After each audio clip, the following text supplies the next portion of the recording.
Thank you, thank you. I hope everybody's in a little bit of a food coma right now. Just relax, sit back, enjoy the ride. Parker's going to take you on. And clicker. Real quick, too, there is a painting being raffled by Alberio Energy. It's in the hall across from the registration desk.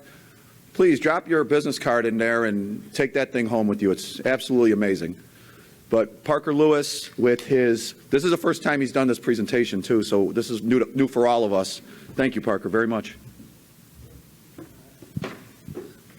Can you hear me? All right, so can we get the presentation up? Hold on one second. Well, I'll introduce myself. For those of you who don't know me, I know a lot of you guys. My name is Parker Lewis. I'm the head of business development at a company in Austin called Unchained Captial. I'll just give you a little of my background so you have some context and what we do. Our name kind of sounds like a hedge fund, but we're not a hedge fund.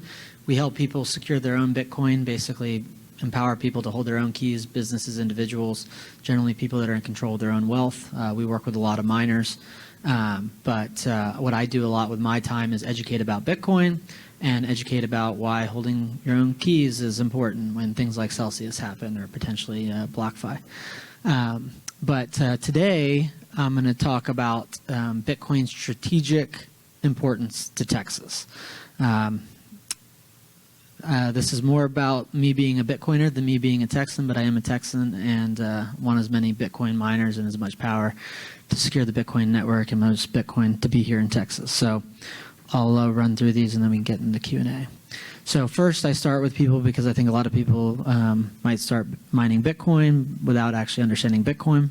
And so I just like to set context that the problem that Bitcoin actually solves is the money printing by the federal government. My perspective is that all other cryptocurrencies are worthless and that we only need one form of money and that Bitcoin's the best. But that the problem that Bitcoin is solving is the government prints money ad infinitum, and this is the different episodes of QE, and I call it my fool me once, shame on you, fool me 4 times, shame on me slide, because the rhetorical question is, if QE works, why do they always need another round, and why does it always need to be bigger? It does, and for very fundamental reasons, and it's not going to stop.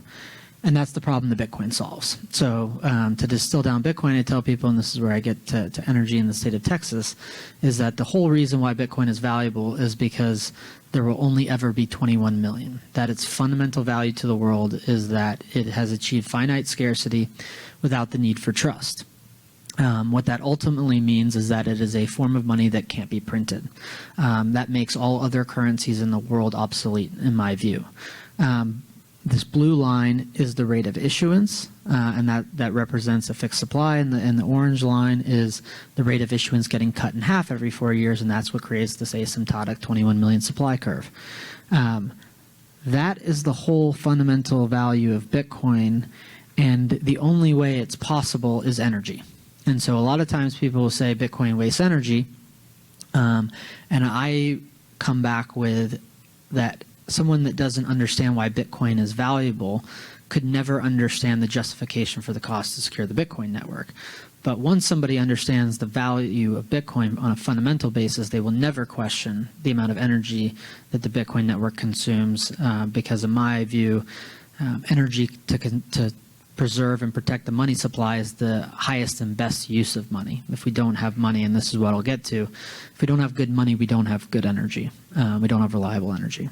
And so ultimately this mining process is securing the thing that is most important to Bitcoin, its fixed supply of 21 million. Now, getting to the main point of the presentation, but I needed that context, it is that energy is strategic to Texas. Energy is strategic to Bitcoin. Therefore, by the transitive property, Bitcoin is strategic to Texas. And that this one slide, as much as I will go around and talk about sound money, it is this one slide, which is why Texas is the place that will preserve and protect Bitcoin and Bitcoin miners more so than any other state. And it's also because the state of Texas understands that energy is strategic to itself and that energy security is important. But this connection between money and energy, because I think that on a fundamental level it's not well understood, but that money and energy are deeply connected. And what I have here is, I don't know what type of well this is, but the idea is that there's a lot of different complicated parts that go into an oil well. And you can't make all those parts if you don't have money. And what we're in the process of is destroying our money so that we can't make the things that we need to extract oil and gas from the ground. That the money printing creates imbalances that ultimately breaks supply chains. It's what's happened in Venezuela. It's what's happening all over the world. That's the problem that that Bitcoin is fixing. But the point is, we cannot produce energy at scale without money to coordinate inputs. But money is also of little use without energy. And that money and energy are the first and second order goods that are required to produce all other goods in the world. And so it is no coincidence that Texas is an energy state and Bitcoin is sound money that needs energy, that their stories are deeply intertwined. All right, so now I'm going to go through, there are 8 strategic reasons that in my view, I am not an energy professional, but I wrote an article with Gideon Powell, who is has an oil company based in Dallas, as well as a Bitcoin miner himself. So I got some check and balance on this, and no one's called me out for these things being wrong, but I also got a pretty good pulse on it. But the reality is that Texas is strategic to Bitcoin, but then Bitcoin is also strategic to Texas. It's a very symbiotic relationship. All right. So category A, natural resources, the quantity of natural resources. The most important thing to mining Bitcoin is cheap power. Obviously, there's ASICs too, but the primary way people differentiate their mines is cost of power. It's the largest operating expense. Texas has natural resources. That's the #1 input to cheap power. Texas produces 23% of the country's energy in total, including 40% of crude oil and 26% of natural gas. Natural gas, feedstock to power, cheap power, scale, both important. Diversity of natural resources. Not only does Texas have oil and gas, also a lot of wind and solar. Diversity, what's basically happening right now is everyone's out there in the world trial and erroring, trying to find the cheapest power specifically to mine Bitcoin. And Texas has a very unique, diverse set of energy resources. And then private ownership of natural resources. I think this is one thing that, if you look to another state, and it's a great state, it might be my second favorite state, Wyoming, there's like 50% of the state is owned by the federal government. 98% of land in Texas is owned privately, and that provides the greatest incentive to innovate, to get cheap power, to secure the Bitcoin network. So category A, natural resources, Texas checks all these boxes.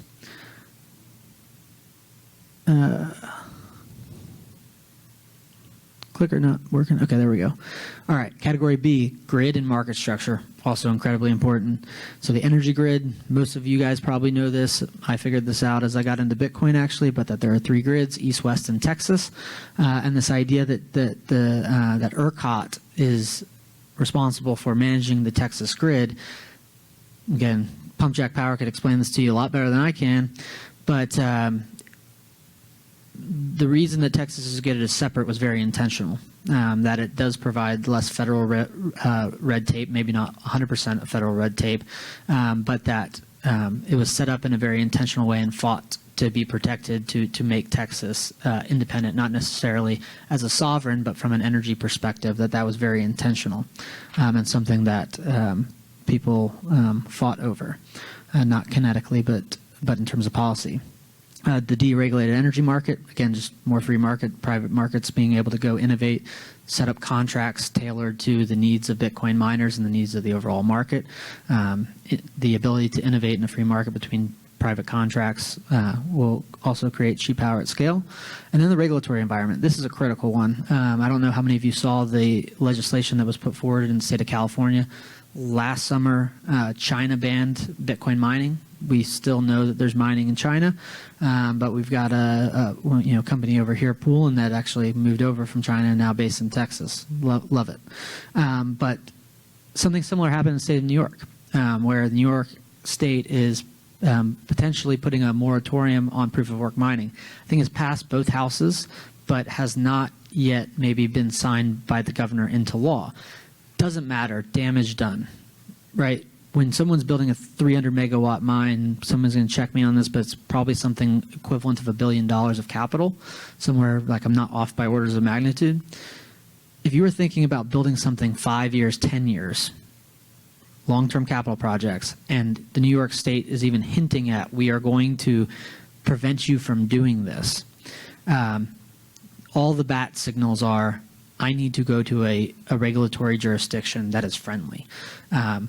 Fool me once, shame on you. Fool me twice, shame on me. China once, New York State, China, communists, go to Texas or go some other place. But the regulatory environment and the friendliness and regulatory certainty, even if ERCOT is trying to understand how this is all going to work, odds on Texas from a perspective of being able to provide regulatory certainty, given the importance of energy to the state of Texas, beats any other place.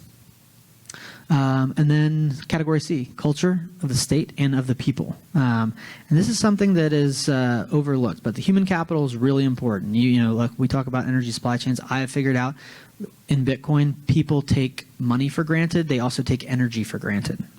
As I've learned more about energy since I've been helping to coordinate the Houston Bitcoin meetup, obviously it's very complex, but people take that whole process of delivery for granted, and it takes a lot of really smart people to deliver power to market at scale reliably, and we have all of the professionals in every part of the energy industry to be able to do that at scale. We also have the tech center in Austin that is emerging as the Bitcoin capital of the world. Houston will be the Bitcoin mining capital of the world, but that the human capital here is a differentiator, and it's here for a reason, and it's here for energy. The eighth thing is the culture of the citizenry. Like there's a wildcatter mentality. People that came to the state of Texas more so on average than any other place. There's crazy people here too, but people here love freedom. They're not here for the weather. The people that founded this state, that's what it was about. And in Texas, we have the greatest concentration of people that value freedom, and it doesn't mean that people don't value freedom over the world, but that was the path to get here. People literally got on a wooden boat to leave Europe. Then when that place was settled, certain people went to Pennsylvania, the Appalachians. Then when that was settled, they still wanted to be free, and they came down to Texas. And they fought the Indians, the Mexican-American War, and the Civil War, all about 20 years to preserve the independence of this place. And so when you think about that, it is that's formed over generations. And so when you think about all these things added together, and this is the thing that it's like, it's not any one of these 8 things, which is the quantity of natural resources, the diversity of natural resources, the private ownerships of natural resources, the energy grid, the deregulated energy market, the regulatory environment, the human capital, and then the culture here. It's like the force driving Bitcoin mining to Texas are many, and this is important, compounding in nature. You're stacking all of these things up on top of each other, and that when people ask if there's something in the water in Texas, it is, because it's not something small that's causing this massive movement. It's a combination of these 8 things stacked together. Many of them are individual factors that are difficult, if not impossible, to replicate, but in aggregate, no other jurisdiction can compete at scale due to a combination of factors related to Texas's geography, strategic assets like the grid, regulatory certainty, and deeply rooted culture formed over generations. You can't replicate culture over generations. Sorry. All right, now reasons why Bitcoin is strategic to the energy industry and therefore Texas. So those were the reasons why Texas was strategic to Bitcoin. This is why Bitcoin is strategic to the energy industry. All right, I'm going to read these because I'm going to screw it up if I don't, but I'll explain it. Bitcoin's energy demand is a game changer. So fundamentally new source of energy demand. There previously wasn't energy demand to secure the monetary network. So there's just a new demand source. Second thing is that the Bitcoin network is the source of demand. So a lot of times people think about the miners as the source of demand, but it's really the Bitcoin network that is the source of the demand, and the miners are just individual distributed suppliers to Bitcoin. And what that means is that the nature of demand makes it both the largest single source of demand and the most flexible, because somebody can shut down, and I know Chad talked about this later, but like think about it less as Chad shutting down, but the idea is that any miner can shut down and the Bitcoin network continues to work perfectly. And that's what I mean by the Bitcoin network is the source of demand, and the miners are actually distributed suppliers to the Bitcoin network. It's like if you think about a plant, like Samsung's plant, if you shut down the power to that, they can't produce economic value.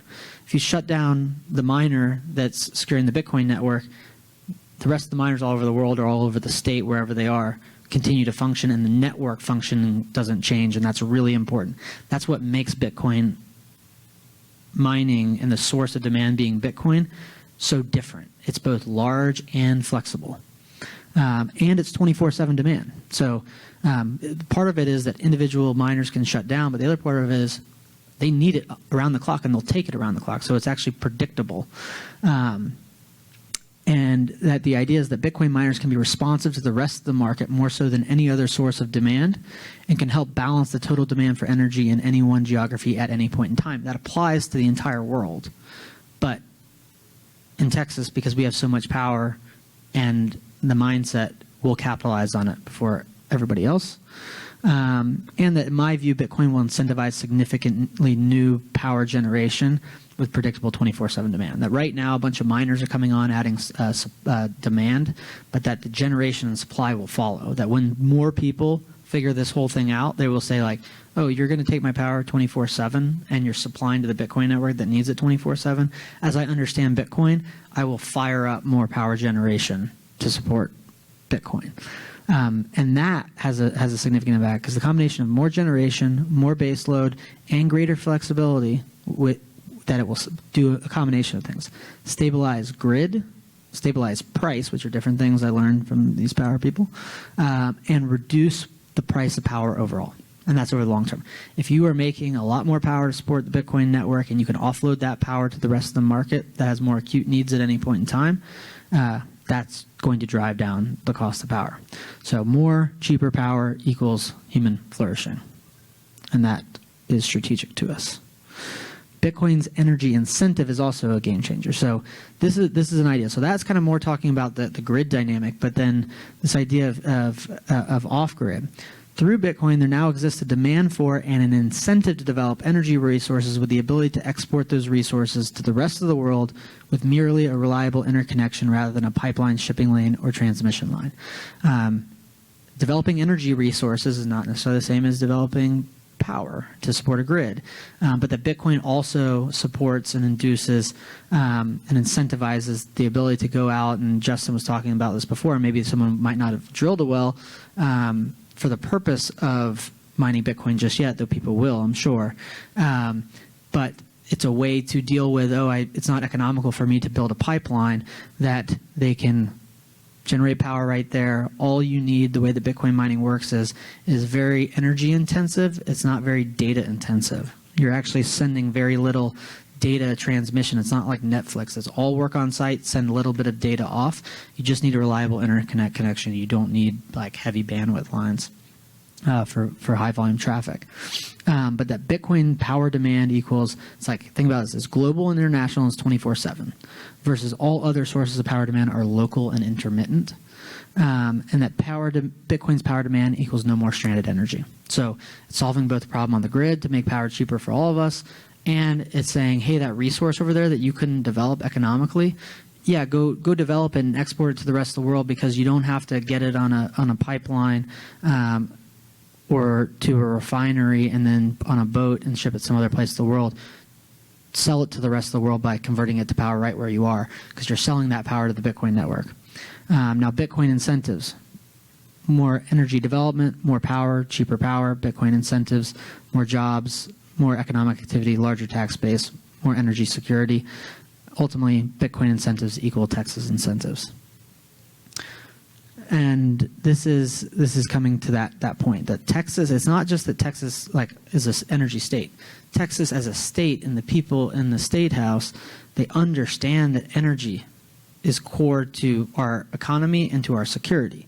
They don't necessarily understand Bitcoin just yet, but that Texas and Bitcoin are perfectly aligned, and that the way to help them understand, and the reason why, as miners think about all different places where they could go take their resources and their expertise and help develop energy resources, that on the margin or actually overwhelmingly they're coming here, is because this place respects energy, incentivizes energy. And this is a letter, so this is State Bill 13 over here. Can't really read it, but it basically was the bill where the state passed a law to prevent, state passed a bill to prevent any public funds being invested in any company that had an interest in opposition to the Texas energy industry, including the oil and gas industry. And then on the right side, it's this was earlier this year, Lieutenant Governor Dan Patrick, letter to Comptroller Hager, however you pronounce it, to place BlackRock at the top of the list of financial companies that boycott the Texas oil and gas industry. And he ultimately, I think, walked this one back. But the point is that BlackRock's CEO, ESG bullshit, fraud, mentioned that they had a net zero policy, and Lieutenant Governor Patrick saw this, sent a letter to the comptroller basically saying, hey, if you have a net zero policy, that's not good for the Texas oil and gas industry. And you were in my office 2 weeks ago saying that you were supportive of the Texas oil and gas industry. Those two things can't be true. Put BlackRock on the list of saying if there are any Texas funds, because that includes, I believe, TRS, I'm not 100%, Lee might know better than me, but any public funds, any state funds, basically saying you can't invest in BlackRock. Now, that freaked BlackRock out, brought BlackRock back into the office, sit them down, and I think they probably smoothed it out so that the state of Texas didn't pull all funds from BlackRock. But the point is that that is the mentality, and I'll just read a quote from Lieutenant Governor Patrick. And this is to the letter to the comptroller. As you prepare the official list of companies that boycott energy companies, I ask that you include BlackRock and any company like them that choose to hurt Texas oil and gas energy companies by boycotting them in violation of Senate Bill 13. As I have stated before, if Wall Street turns their back on Texas, our thriving oil and gas industry, then Texas will not do business with Wall Street. And that this mentality is the thing that when miners are looking at New York State or China and saying, what do I do? Where do I go? This is the reverse. This is a state and a group of people that do the opposite, that respect energy and energy development, and will continue to do so. And so now this is my last slide. Texas plus Bitcoin equals energy dominance. Energy dominance equals wealth, prosperity, and security. But that energy is strategic to the, and this is again, as much as I'm a sound money champion, like if I was to like sit somebody down and explain to them Bitcoin, why it's important, I'd go straight to sound money. Politicians have harder times, within kind of political incentives, but that I think that the line that is going to not just be what's driving all of the mining to the state of Texas, but that is going to get the state of Texas engaged at protecting the interests of Bitcoin more proactively, is this, that energy is strategic to the interests of Texas. Energy is strategic to securing the Bitcoin network. Therefore, Bitcoin is strategic to Texas, and Texas is strategic to Bitcoin. Again, symbiotic. Bitcoin will support the advancement of Texas' energy industry, oil, gas, and power. Therefore, Texas will support the advancement of Bitcoin. And they are cold, hard economic facts. They're not like feels. That these are economic facts. Sound money aside, it's all about the energy. Those things like Bitcoin, in my mind, will transform energy just as much as it will transform money, given the nature of its demand, 24/7, large, flexible load, and that people might not understand hard money, but they understand energy in the state of Texas. And when they start to understand the nature of the demand and that it's real and it's not going away, they will figure out a way that they can capitalize on it, and that will have benefits to Bitcoin. That will create interest, powerful interests in the state of Texas that say, hey, that thing Bitcoin, we need to protect it. So that's my presentation.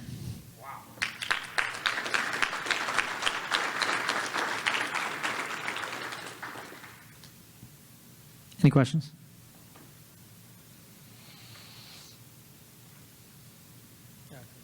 Curtis?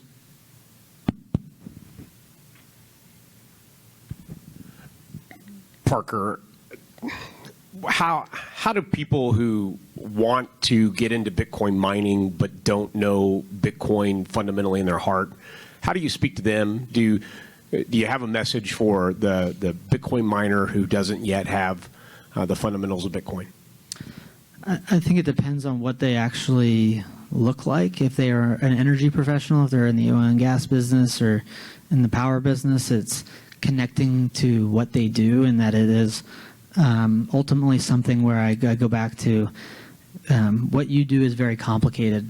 Getting natural resources out of the ground, converting them to power, delivering them to market, and that you can't keep converting that real-world value into a form of money that can't be printed or that can't easily be printed, and that your time is finitely scarce, such that the things that you can produce in the world are finitely scarce, and that the way that you should think about Bitcoin is what you do is complicated. It requires proof of work. Bitcoin requires proof of work to secure its monetary network. That is the energy, and that if you're going to get into Bitcoin mining, you need to understand the relationship between energy and Bitcoin, because there is a deeply intertwined one, and that when people start to understand that Bitcoin from a scarcity standpoint matches the scarcity of their time, and they understand, hey, I go out and produce a barrel of oil, or I produce X amount of megawatts of power, and they literally click a button on the computer screen to produce money. It's like, I'm delivering power, they're making this up out of thin air and giving it to me, and it's losing value over time by guarantee. That is the way that I generally talk to kind of oil and gas and energy professionals more broadly, is connecting it to some, like, there is physical work with real work, it's hard, it's complicated, and those people in New York are screwing with your lives, and that Bitcoin's a solution to it, and that if you're going to get into Bitcoin mining, you need to understand that connection, because it's almost impossible not to continue to think in dollar terms. But when people think about converting energy to Bitcoin, that to me is the connection to accelerating seeing it as money. Next question. Great.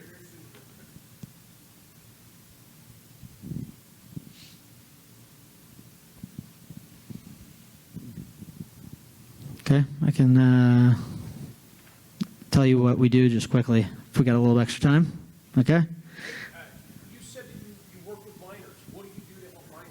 Yeah, oh, sorry, it's not up there anymore. But anyways, so we do work with miners. We help miners secure their Bitcoin. Again, we basically help businesses and individuals secure their own keys to their Bitcoin. We only support Bitcoin.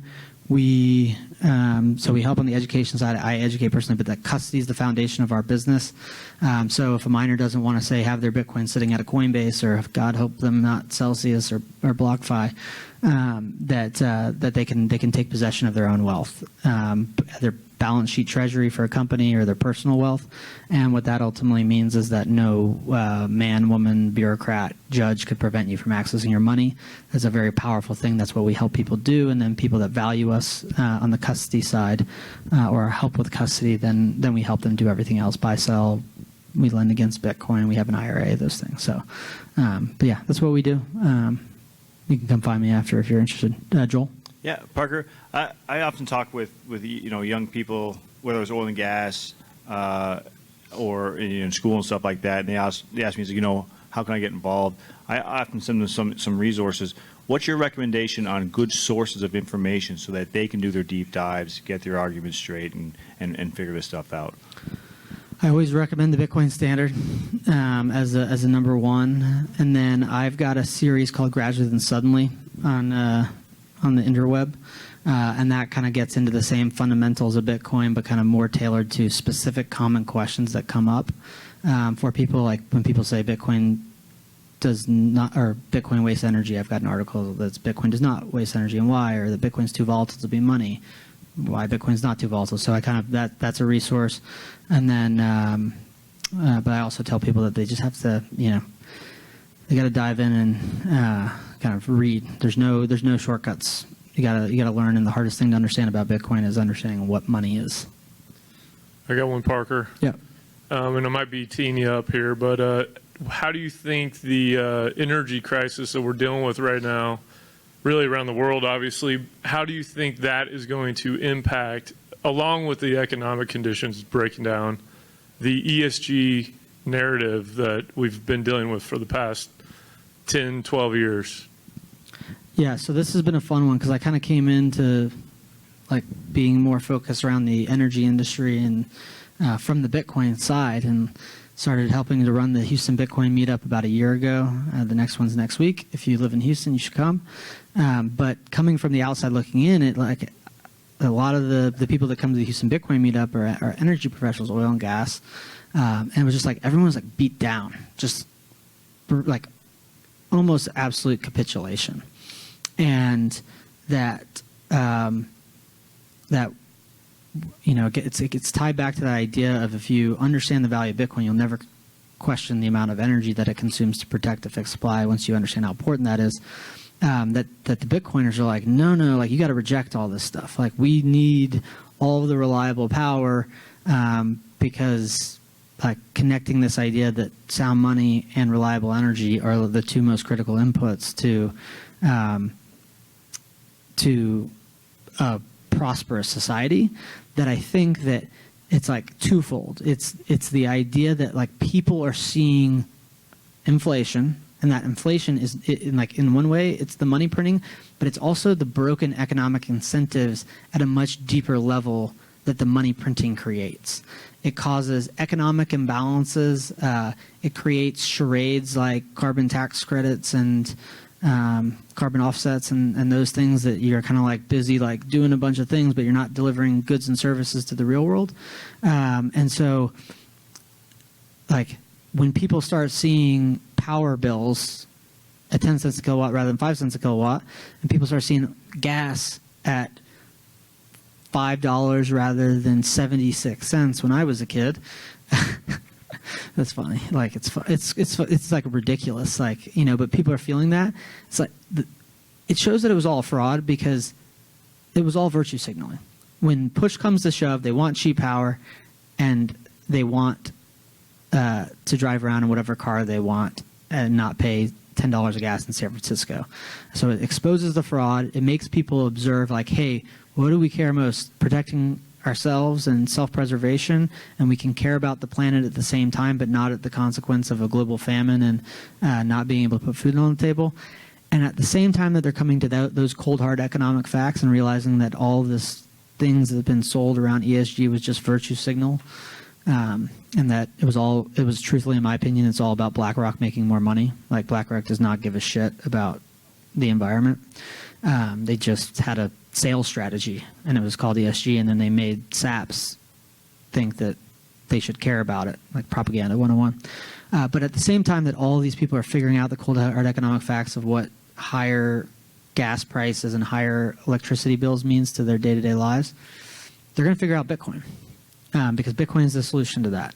And then as they see Bitcoin, they start to understand Bitcoin is money and that it's uncorruptible and that it can't be printed by people in a far-off land, they're also going to reject these ideas of ESG. They're going to be like, yeah, just give me reliable power. Don't, the person who's sitting in the corner from the cheap seats, continuing to virtue signal, they'll just get quieter and quieter and fade to the background. So I think it's the combination of the economic instability that's causing higher prices at the pump with what the F is Bitcoin. Oh, it's the solution to this thing.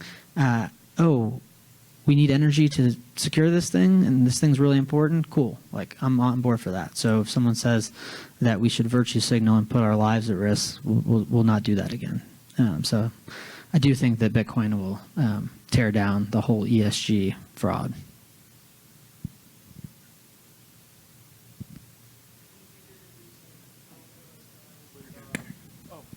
I'm loud as shit.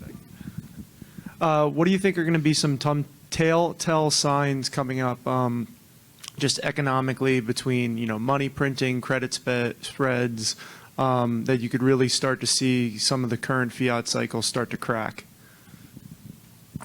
Yeah, so I think that the fiat system is cracking, kind of at the seams as we speak.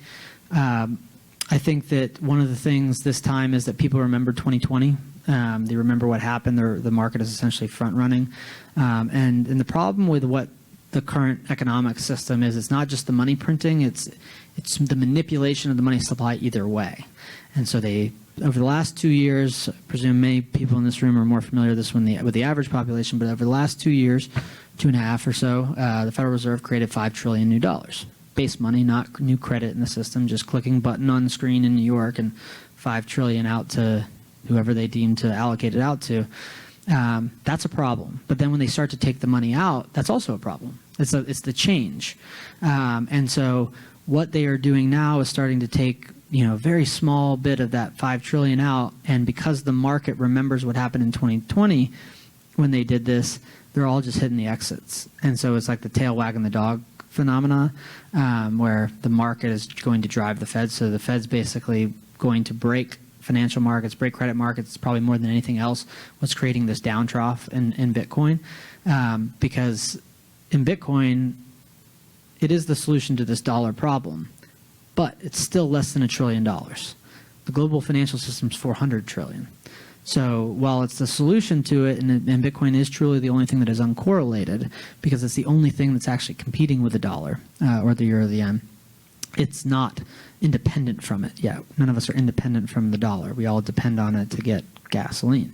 But that won't always be true. And so what I think happens now is, like, basically when the Fed is inducing a dollar liquidity crisis, and that is going to break credit markets, cause the equity markets to collapse.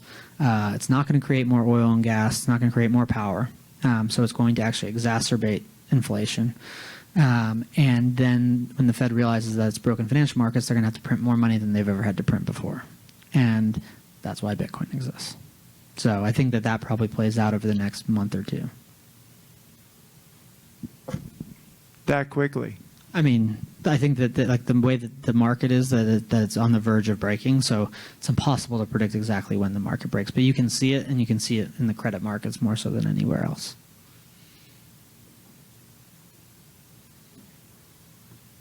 All right. Wait. I'd like to get your opinion on the idea. Bitcoin is anti-inflationary, but it seems to be still coupled with markets and traders in particular. Do you think, or do you have any idea or opinion on when you might see that decoupling as being more true money as opposed to commodity? Yeah, and I think that this is kind of related to the last one. I'll kind of speak to that point specifically. When there's a run on dollars, the entire world is short dollars because everyone's in debt. So even though they're creating more and more dollars, there's still a lot of dollars short. So when there's a liquidity crisis on dollars, everything gets sold, Bitcoin gets sold with dollars. When the Fed printed $5 trillion over the last 2.5 years, and there's only ever going to be 21 million, you can do the math on that, but it's tens of millions per Bitcoin that will ever exist. And you can say, well, why isn't Bitcoin worth tens of millions if they printed all this money? Well, most people have no idea that they printed all that money, first off. Like, when people say that Bitcoin's complicated, nobody understands how the dollar works. And when they print all that money, they only find out about it through local prices. They literally find out about it from the price at the pump, basically. And just as they don't understand the dollar, they don't understand Bitcoin when that happens. When Bitcoin rate of issuance cuts in half, most of the world doesn't know that it happened. When the Fed prints trillions of dollars, most of the world doesn't know that it happened. So people's understanding of Bitcoin is a function of time and knowledge distribution. So the answer to the question is, once a critical mass of people figure out that Bitcoin is money, and I think everyone can appreciate that understands Bitcoin is money, can also understand why they couldn't see it before and that Bitcoin's hard to see, and that probably at such a time where about 5% of the global population really gets it, that's when there's like rapid monetization of Bitcoin, and it coincides with dollar hyperinflation. All right. Thank you, guys. You were my trial run on this thing.